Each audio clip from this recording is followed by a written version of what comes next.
Welcome everyone. This is Holistic AI's fireside chat with Danielle from our partner MindBridge, and we're going to be talking today about building a framework of responsible AI and trustworthy AI. So let me just do a little introduction to myself. Much more interested in hearing from Danielle than hearing my own voice. But I'm co-founder of Holistic AI. We're a company on a mission to empower enterprises to adopt and scale AI with confidence. We actually spun out of the computer science department of University College London, where me and my co-founder were researchers in this space. So what's really interesting is that at the core of what we were trying to solve as academics was this problem of trustworthiness in algorithms. The way in which I ended up collaborating with my co-founder, who is very much a computer scientist, a machine learning engineer, was I did my PhD in philosophy and I migrated over into the computer science department. Because at the core, what we realized was trustworthiness is about trust between both the kind of technical side and the non-technical side. So this is a conversation really close to my heart. I'm really excited about this conversation with Danielle.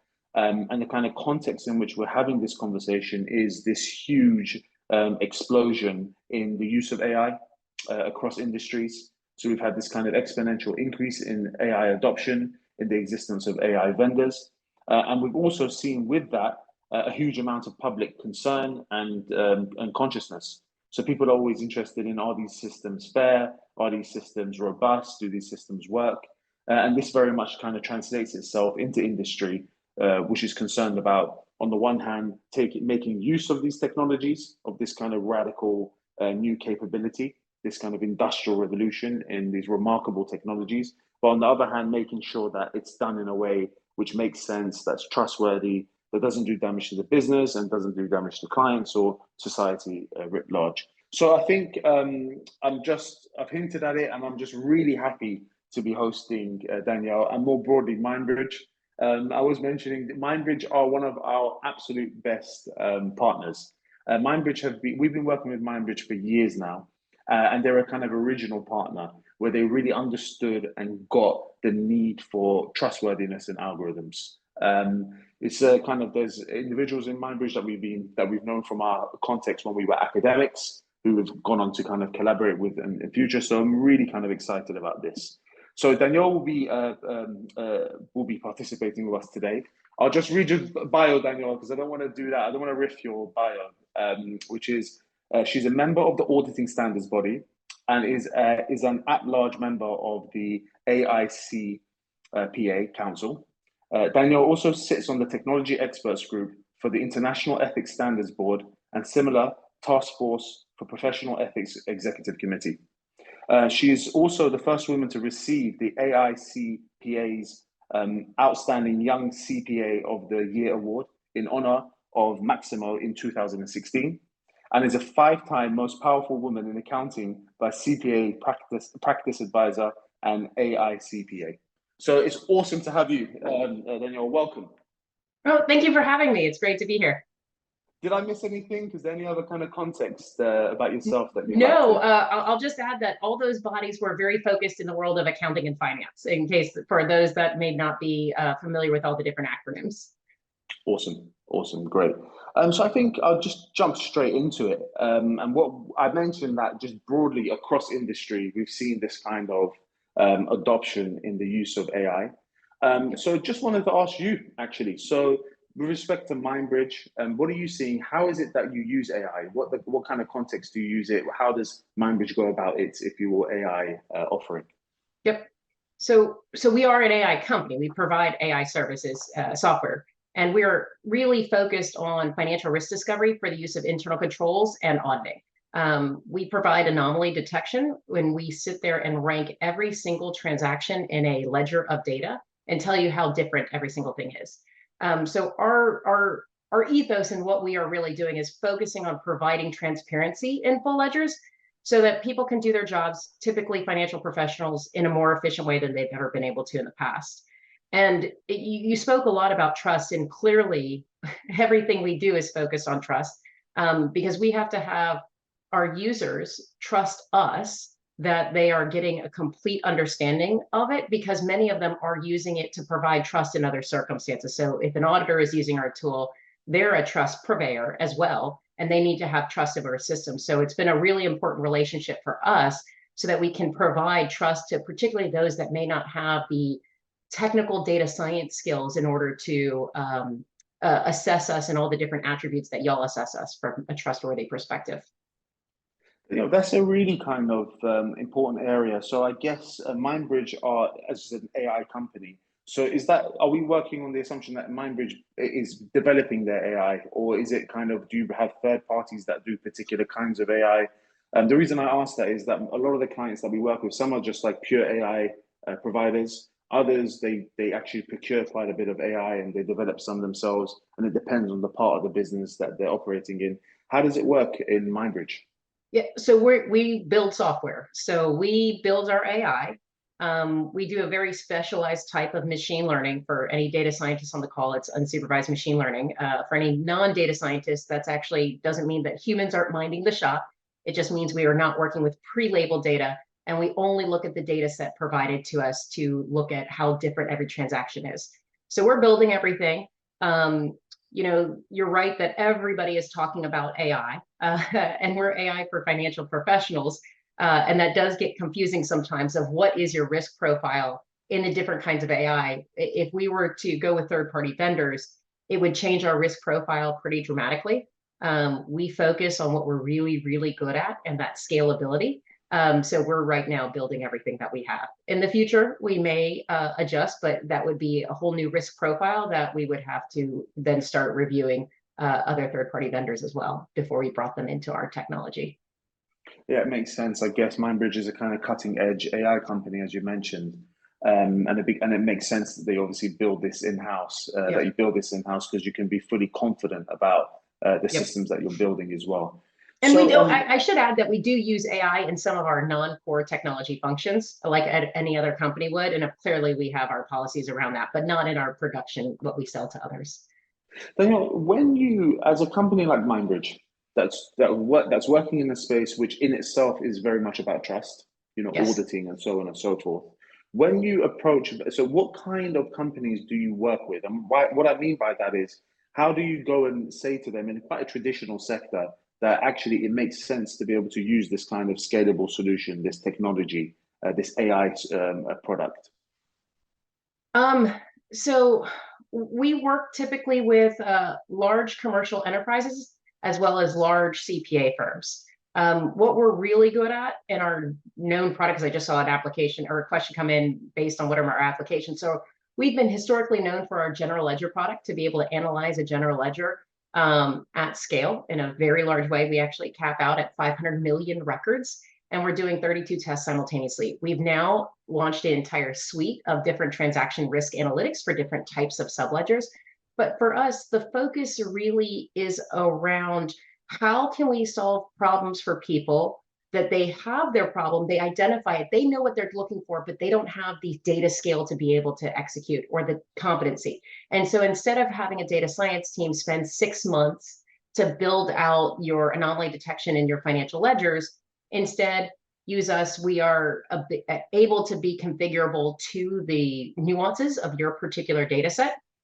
And so I'm getting more questions. I'll answer quickly. So in our general, we can answer them even at the end. Okay, sounds good. I'll wait to answer that one. Yeah.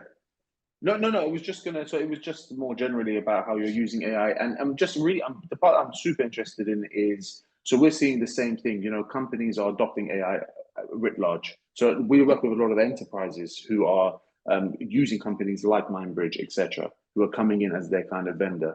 So it's really interesting from our perspective to speak to the vendor yourselves when you're going to market and saying, hey, we've got this solution and you can be confident in this solution. It's just really about I'm just interested in how you communicate that to them. Yeah. And how you kind of give them that trust. Yeah, so we actually spent a lot of time on this, and we kind of have a different hierarchy. So the first hierarchy is you have to have confidence in the confidentiality of data and safeguards around the data itself. We're working with some of the most sensitive data in business. And so that is profoundly important to make sure we have the safety there. We have 3 ISOs and then 2 SOCs. So SOC 2 and a SOC 3 around that piece of confidentiality. So for us, that's the baseline. And then what we do is our next tier is our work with holistic AI. And we provide for those that are customers and have signed our non-disclosure agreement, because there is confidential information in there, obviously. We have the report with y'all where you've assessed us on a different, lots of different attributes. So technically the 4 that we get assessed on are privacy, explainability, robustness, and bias. How I explain that to our customers is many times we're asked for a SOC 1. And I keep explaining to people, because we're using an internal control environment. So people are used to asking for a SOC 1 when you're part of internal controls. We sit on the detective side, not on the processing side. So the SOC 1 doesn't respond to the risks correctly. It would test our processing of the data, not the appropriateness of the data science. So how I explain it to financial professionals is what Holistic does for us is similar to a SOC 1 in the sense of they look at our algorithms, are they designed well, and then operating as designed, and then they add on 2 extra attributes that are responsive to our risks related to making sure we're transparent with our customers and low risk of bias. And so that's what those 4 attributes translate into in the finance world. And then we actually have 2 more tiers on top of that, actually 3 more tiers. Then we start talking about optional testing for our larger customers that have the competency to do testing. Give us your synthetic data or inject synthetic data. Look at the end result. In our system, you can turn on and off every single test. And you can sit there if you have a small enough data set that you can work with, compare and contrast the results. We do like to say don't do it under 10,000 records, just because the machine learning doesn't get a good read if it's lower than 10,000, just as a general rule, but it's not perfect. Then we do a lot of work that gives you the confidence at the organizational level that you can use our product as a baseline. But then once you start looking into the individual, like I'm going to run on this ledger, you have to do 2 more things in our kind of build up of trust. Is 1, make sure that the data that you actually are looking at is complete. So we do a lot of work on data validations for integrity of the data as well as completeness of the data, automate that. So that you know that you're not running something on incomplete data. That would be actually really, really bad in your understanding of a data set when you're doing full population testing. Population's not full, it kind of defeats the purpose. And then the one that I like to really harp on, and you'll see me get overly excited, and I'll try not to belabor this too much, is that many times when you're thinking about anomaly detection, you're looking for the unknown unknowns. What is the thing that I didn't know to exist that's actually in my data set? And that's really those sexy, cool things that people really want to find. That's really where people perceive the big time value. But what I like to talk about is the value of boring data. So stuff you already know to be rare and infrequent, most people dismiss as boring. But if you sit there and take that as validation, that my approach and my methodology up until that point is working, I'm finding the things that I know to be rare and infrequent in my data set. And it gives me 2 benefits. 1, that my approach is working, because I typically, as an accountant, know what's rare and infrequent in my bookkeeping. Month-end close journal entry, payroll journal entries, that one really weird thing that really happened that, man, everybody knows about and has a story to tell, whatever that may be the case. But then what it also can do is let me know that what I've done to understand and find that information on the preventative side is working. If I find that thing that everybody has a story to tell about that, and yet everybody knew about it as it came in, that helps validate that my processes and approaches within my organizational controls are working, because I had knowledge of something that was really funky and weird.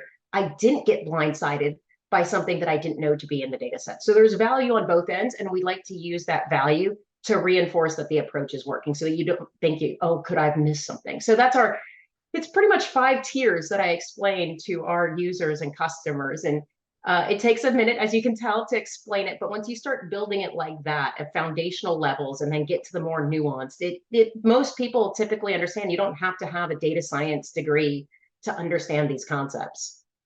Yeah, I mean, it's really about confidence. It really is about confidence. That's something that we found. It's really a kind of, when we're having this kind of conversations about the use of AI in industry, and the kind of revolutionary and potential, it's really just about, at the core of it, is being confident in those systems. So you mentioned some of the verticals, bias, for example, bias meaning different things. When we do work in, let's say, HR or talent management, bias is very much about kind of demographic disparity. But when we talk about bias in other contexts, it could be to do with the kind of data set and so on and so forth. And then I think the second one was very much about robustness. So just being confident that these systems are reproducible and reliable. I thought that was a really important point. And then the kind of third area I think you mentioned is very much about privacy and ensuring that there is kind of good governance in place. The fourth area you spoke about, you said, we're doing an assessment on transparency or explainability. So it's a funny one. Ever since the kind of when we really first got going in this space, there were all these kind of words that people bat around. So I think kind of transparency or explainability or whatever this word is kind of core to accountability and thereby kind of trustworthiness in AI.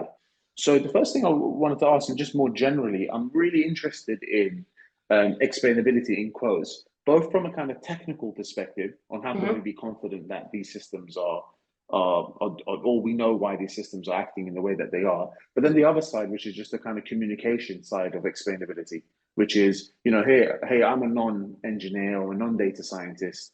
So how does it work? So could you walk us a little bit through your understanding of, let's say, explainability with respect to trust, both from the kind of technical side and more from the more general communicative side? Yeah, so I live on the more general side and how to translate the complex data science into mainstream conversation.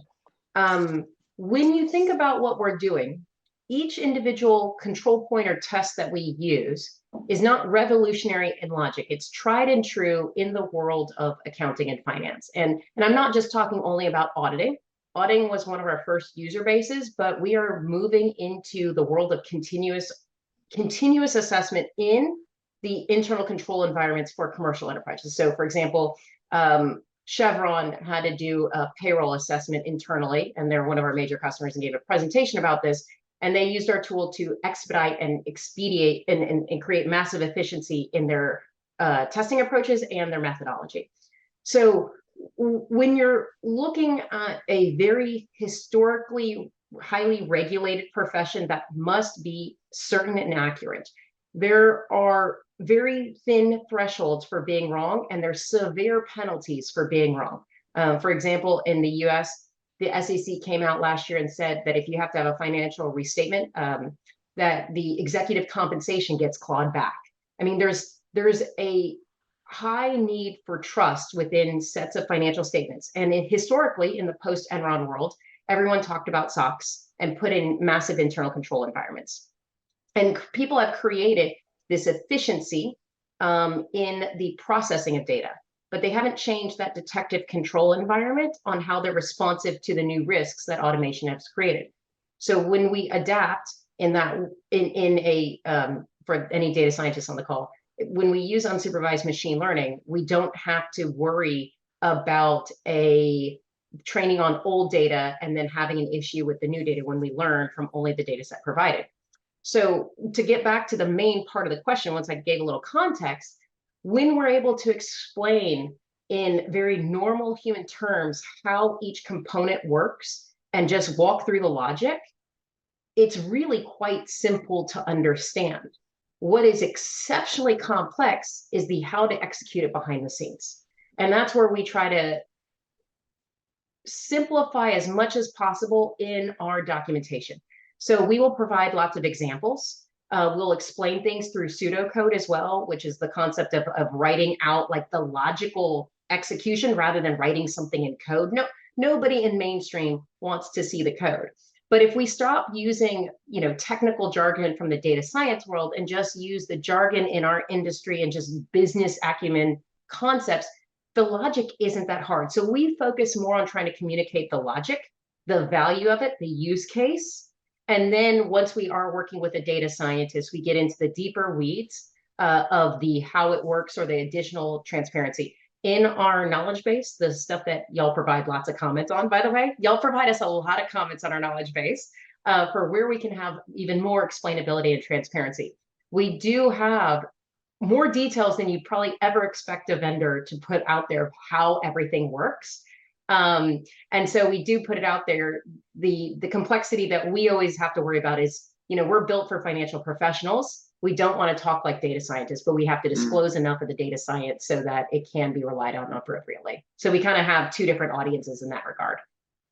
Daniel, I'm actually really something. There's two questions I have, kind of follow-on questions. I think the first one is about internally in a company like MindBridge, Eternity? where internally, not Oh, okay, eternity. sorry. I would have indulged my philosophical side again. No, internally. When you're communicating, so you got a company that's really scaling and vibe dynamic, and there's different parts of the company using this. So when you get a kind of holistic AI, let's say kind of report or however you want to refer to it, I'm just super interested in terms of we have this with a lot of clients. So very large clients, for example, a lot of the time we spend with them is actually helping them with internal comms.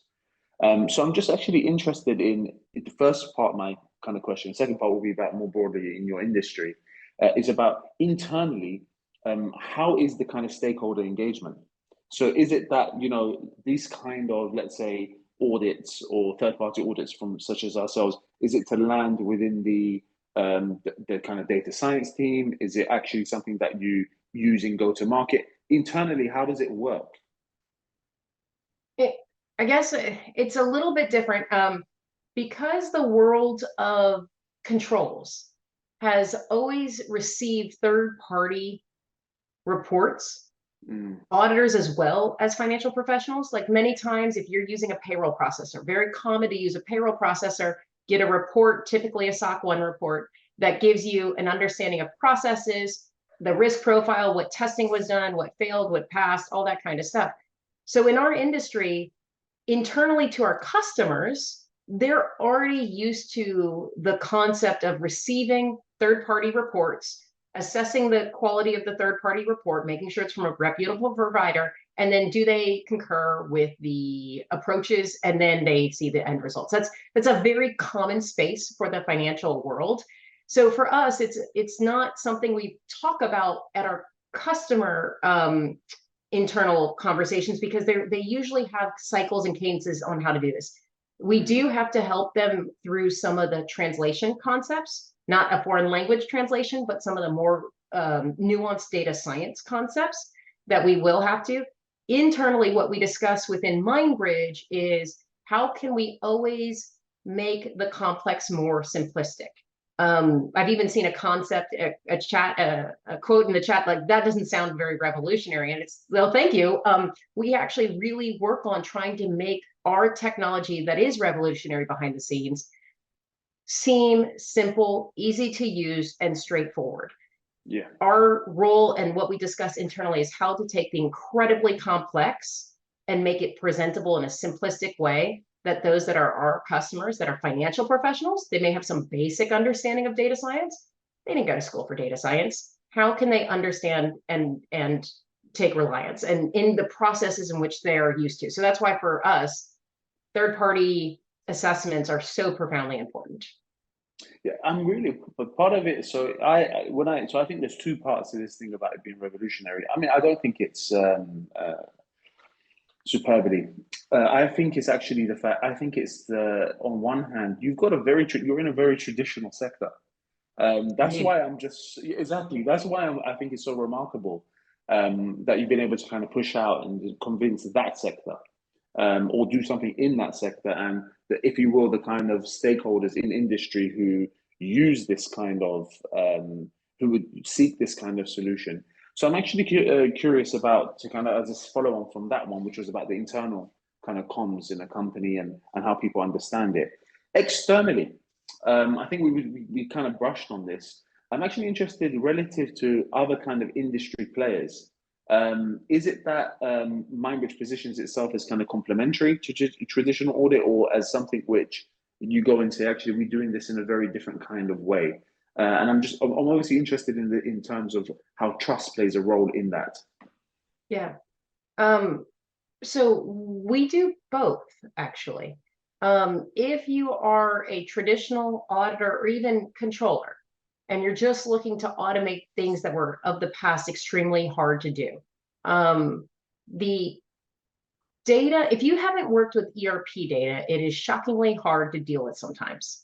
And the data model at one company, especially a multinational, is incredibly complex. If you're the auditor, doing several of these, the data model becomes even more complex because data governance is at each individual company, and it's just so hard to deal with. So the concept of how transformative are we, and how do we work with our customers on how transformative they want to be, we meet where our customers are ready. So we have a life cycle of use cases where we typically see there's a test in the world of auditing as well as in detective controls where you look at all the manual journal entries. Very common use case.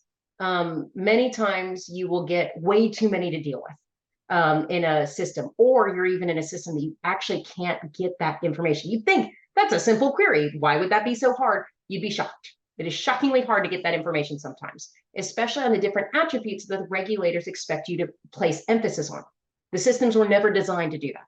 So we typically see people use us there first because it is so basic in the logic of how do we use AI in a system that we already have, which is a very point solution for it. Then we typically see people come in for massive efficiency gains. We have the ability to automate a lot of things that have happened manually in the past. In that Chevron example, when they use their old methodology approach, but just use MindBridge to create efficiencies in their nuanced, like detailed testing approach, they save 45% of the hours that they were planning to spend. But then it comes the transformative methodology approaches. Not every organization is going to be either permitted or have the appetite for those transformative approaches. We see them because they're usually the leaders in their organizations that are seeking us out. So we have a lot of them, but mainstream finance is extremely conservative in new approaches because the trust has to be so high in their comfort of, are they signing off on something correct? That CFO signing off on a set of financial statements comes with serious implications, and downstream, of course, the auditor as well. So how do you get comfort when you have so much data you couldn't possibly have known? So then we start to see, once there's that comfort built up over maybe a couple months, maybe a quarter or so, then start looking at more transformative approaches. And in the same example for Chevron, they estimated actually they would have I think there's 91% savings of their hours that it would take if they were to opt the transformative methodology approach. So for us, we meet to where our customers are ready to go. We provide value to the entire spectrum of point solutions, all the way to kind of application approaches and full system migrations and changes through full population testing. And there's a lot of nuance in that. And it just really depends on that transformative appetite of an organization. You know, when we were kind of speaking last week, something that you kind of, which I thought was really cool, was just kept on reasserting that we can't speak in absolutes, Emma.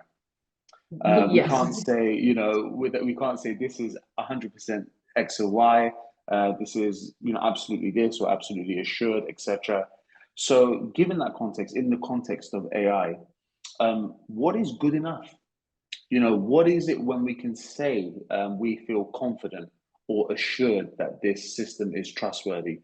Like, how do you think about that kind of thing? I mean, from our perspective, it really is about transparency, right? Yeah. You're saying, I've run these tests, I've done these audits. You know, it's very open in terms of what's been done. So from an accountability perspective, it's not that you're leveraging a, you know, you're able to show what it means to say what you've done to get to that point. But I'm just curious about how you think about this. It's such a good question. And the reason is because it's a spectrum, and it depends on the use case and the application. So for us, you know, you alluded to it, is that it's the kind of at the point of the human in the loop. So where we have the humans really heavily reviewing and assessing is at the full output level. And of course, we do a lot of work from testing the inputs and the completeness and the third-party assurance over the process. So that they can feel good about the outputs and find the trust in the outputs. But what is the level of assurance that our users need is not necessarily for us to be able to define for them. Depending on the regulatory environment, as well as their risk appetite, it's going to change for every single person or every single organization, and depending on what they do.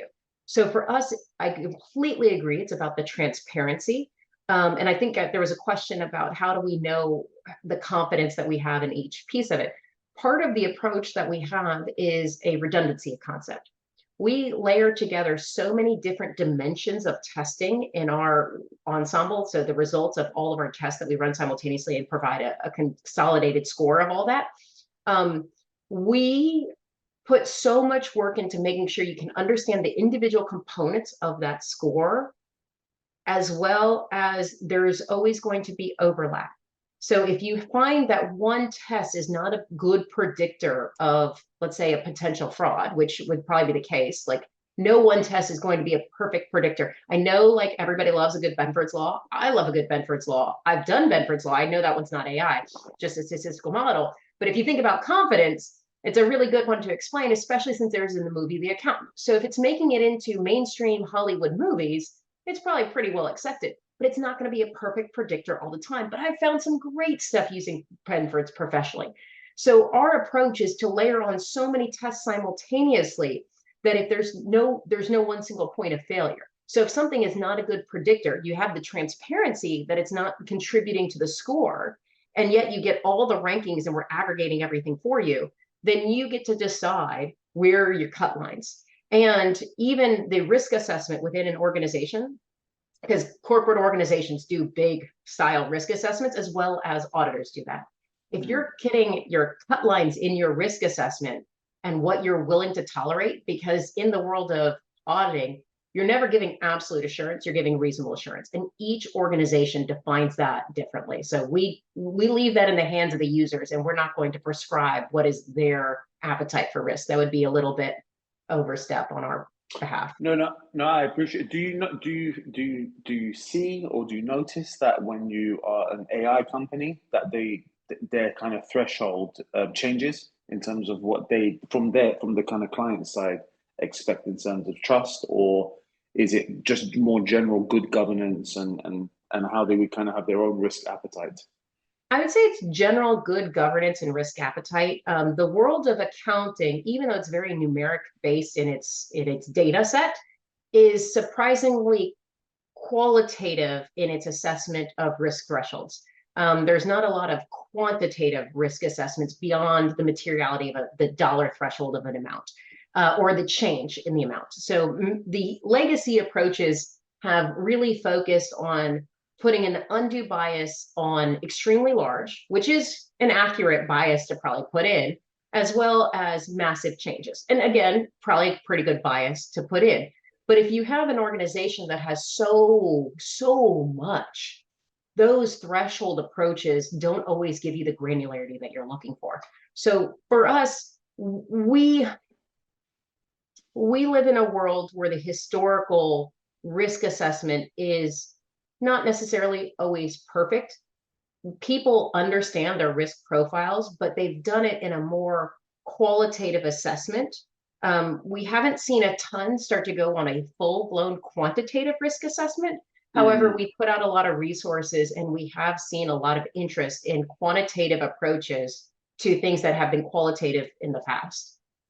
Yeah, I mean, we're noticing it. I mean, it's becoming the way that we think, in a way, kind of conceptualize this whole space is that there's kind of first order assessment from our perspective. And obviously this will get cashed out in terms of trust or assurance on the client side. But the first level is just, really quite basic kind of, well, when I say basic, I mean, just really at the code and data level. So technical assessment, meaning ensuring that we're running relevant tests and so on and so forth. And the second area is the kind of controls. So it's just like the kind of reporting, good governance, human oversight, and so on and so forth. And then there's this kind of third order area, which is about the business itself and how much risk it wants to take, whether or not it wants to operate in this or that kind of way with these or those kind of technologies. So what we're kind of interested in very much from our side is the kind of first order and second order kind of assessments. And then really it's upon industry itself and clients to kind of assess how much kind of what their risk appetite is. So Danielle, I was gonna actually, we have in a way, when I talk about holistic AI, when I go out there and people say, what's going on, how did the kind of company on trust, AI trust emerge? I always say to them, there are these kind of these different kind of big moments. So I think the first thing is really this kind of exponential increase in the use of AI. With the advent of ChatGPT and all the rest of it, it went from, it's funny, I used to motivate this as an academic by talking about like headline of the month or so on and so forth. And then it became kind of headline of the week. And now it's kind of dinner table conversation. You know, people asking about this, you know, or conversing about the kind of AI age and so on and so forth. So the first thing is this kind of huge kind of consciousness and adoption of these technologies. I was looking at all of these kind of clips coming out on YouTube from various CEOs and where they're being interviewed in Davos. And it just felt like it was probably an AI conference. So that's the kind of one block of it. The second area are these kind of incidences, you know, people saying, hey, we've used AI, something's gone wrong. Typically, the kind of public consciousness is typically on bias. So it could be like a CV sorting algorithm that, you know, excludes women.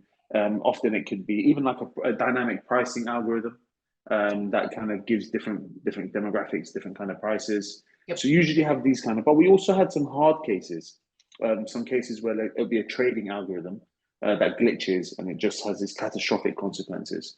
That's the kind of second part. But the third part now is this tsunami of regulatory activity. Yep. You know, you're operating in a highly regulated ecosystem. So I think the kind of first thing to ask you about is what we see often is existing highly regulated market. So in a way, it kind of adapts to AI. I would love for you to say something about that, about whether or not, and then there's these kind of new regulatory interventions. And then there's a whole kind of standards and so on. But in the first instance, could you talk about those two aspects? One, which is, you know, you already operate in a highly regulated ecosystem. You were disciplining me on the words I can use, such as absolute and whatnot, you know, to that level of kind of granularity. So could you talk a little bit about that? So you already exist in that regulate, and how does AI trust operate in that ecosystem? And then secondly, maybe we can talk a little bit about the new kind of tsunami of regulatory activity. Yeah, so I've seen it as a progression, and so I'll be cautious in what I say because I sit on a certain bodies, and I represent myself and MindBridge here today, not those third-party bodies. And one of the things that I used to hear about, let's call it 2.5 years ago, it was like the talk track 2.5 years ago was the standards prohibit AI. Hard stop, that was it. And I was like, the standards are meant to be technology agnostic. Technology is the how you execute. And AI allows you to execute in a way that you've never been able to execute before, the co-pilot concept, if you will, or the, you know, co-worker first level staff kind of concepts. That conversation has stopped. Nobody is saying the standards prohibit. I personally did a lot of work to make sure that people understand how to navigate the extant standards with the appropriate use of AI. And in the world that I live in, on the standards that we have to deal with, there's a lot of principles-based concepts that the use of AI and technology just changes the how you execute and how you assess the risk. So a lot of the stuff in accounting has been based on threats, safeguard. You identify the threat, you identify the appropriate safeguard. And what the threats are different. But it never said, thou shalt not use AI. Thou shalt not use computers. Thou shalt not use technology. And you may only use a piece of paper with a number 2 pencil on old school ledger paper that happens to be green. Like that is not in the standards. The complexity is how do you navigate the standards with the technology and understand that risk profile. So for us, the world of the AI regulation space is going to change things a little bit. Particularly in the complexity of non-compliance with laws and regulations, which is sometimes referred to as no-CLAR. In the world of finance, if you're using AI, you have to assess, are you using it appropriately? There's already ethics rules that say you can't subordinate your judgment to others, which also includes the robot uprising that everybody is, you know, just generally thinking that AI is. So that you're already at this point where you have to have this skepticism and oversight in the human in the loop concept. What's been the biggest issue is the differences in terms. So you talked about the regulatory nature of terms. Like in my world, the word review, the word review is a very specific term The term audit is actually a regulated term that means something very defined and narrow scope. But in the new ISO for AI systems, they use the term audit in a very lay, loose perspective. And so the terms are colliding and creating a ton of confusion. But when you get into the next phase of regulation, so auditors have always, and financial professionals that are responsible for, major organizations and systems and processes have always had this upbringing of question everything. Don't believe a thing you're hearing. And the current projects related to large public failures of controls or fraud has really re-emphasized that in the world of finance. So everybody's already doing that. They just need to be educated on how to do it. However, once you add the AI regulations and you have other, let's say, everybody may have heard the term shadow IT. I talk about shadow AI because what you may not realize is that many times there's AI embedded in a lot of different other systems. There's like these machine learning wizards in certain products that are off the shelf that are very cool products, but you may not know that you have some guru in-house that actually built some ML, which would technically be defined as AI in certain circumstances, and many circumstances, if not most. And so where do you have AI? Understanding your risk profile and all the inventory of AI. And then if there is regulation, which there will be, just depending on the extent of and which ones and how do they conflict. That's what's going to be the complexity. How much and which ones and which timing and this, that, the other. All that happening.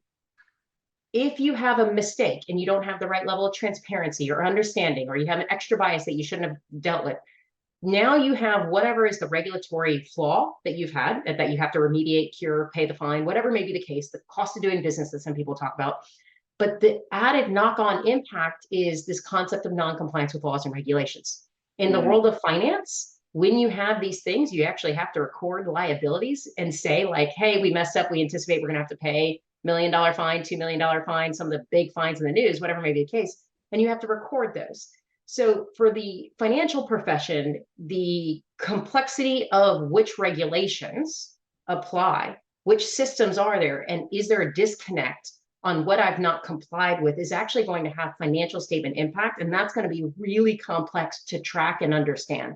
So for us, the world of financial accounting and auditing, AI regulation isn't seen as something overly revolutionary to us. Yeah. It's seen as a complexity that organizations are going to have to deal with. It's like the next GDPR of how worldwide and massively impact overnight change that has to happen. Granted, it's not been overnight. This has been going on for many years, but it's become a mainstream topic overnight, it feels like.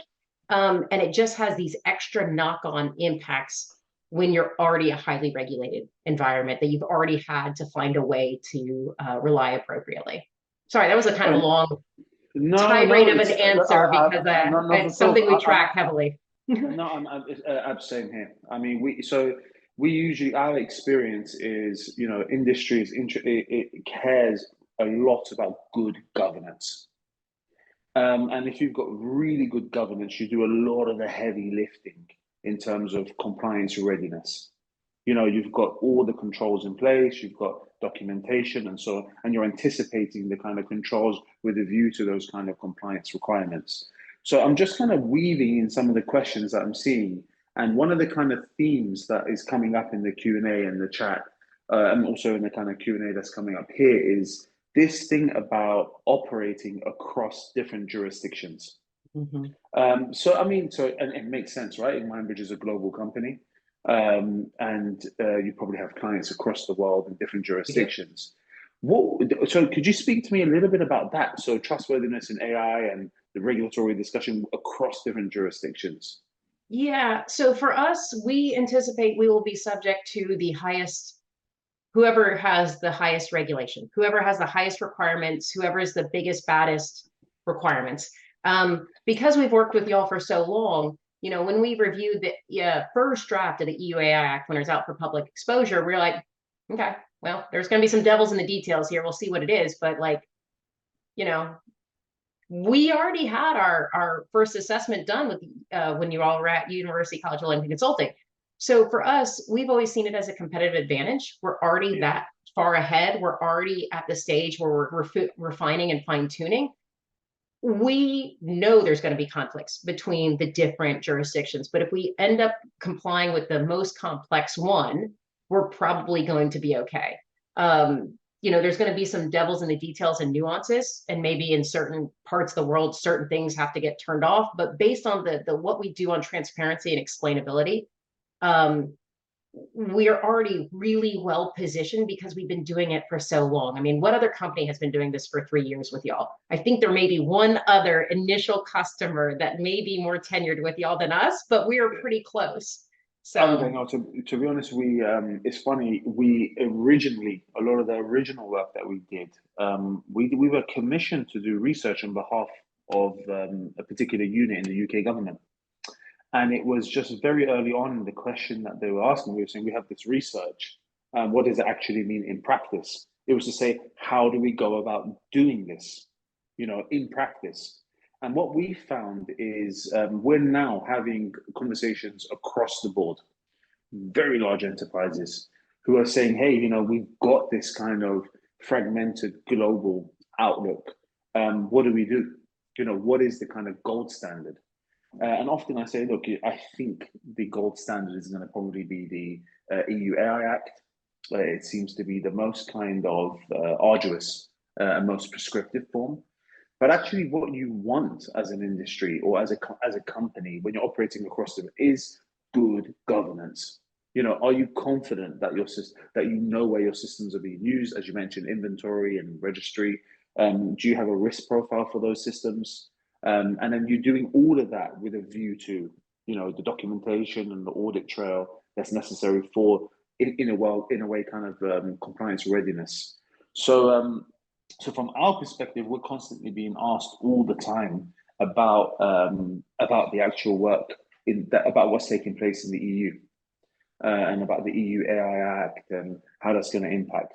I think that also, I wanted to ask you a more kind of broader speculative question, if I may.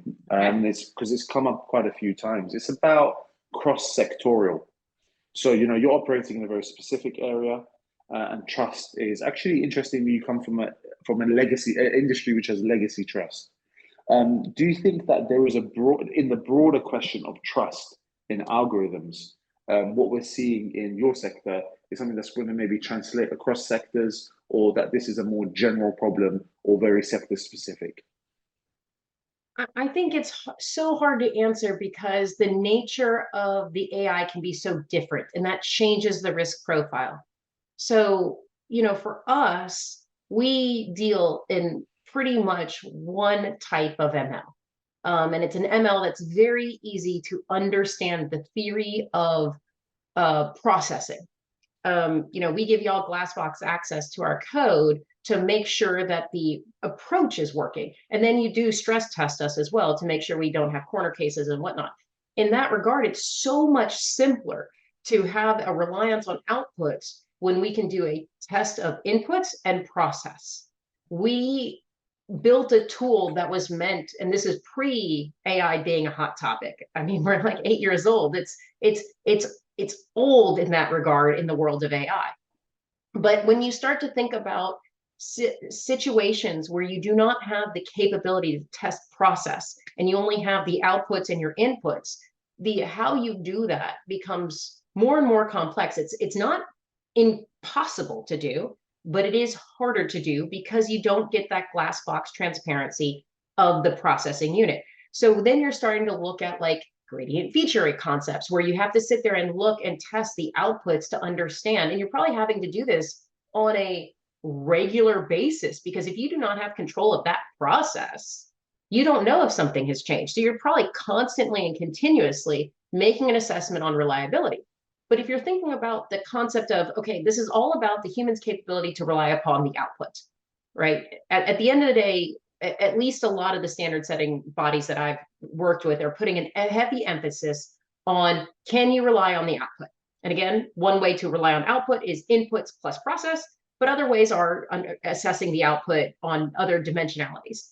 And so that's why I put such a heavy concept of output. And if you believe that AI is here to assist the human and make them work in a way they've never been able to work before. And I live in a world of professional services. So take this with the professional services viewpoint and lens. I mean, there's a shortage of accountants, massive shortage of accountants.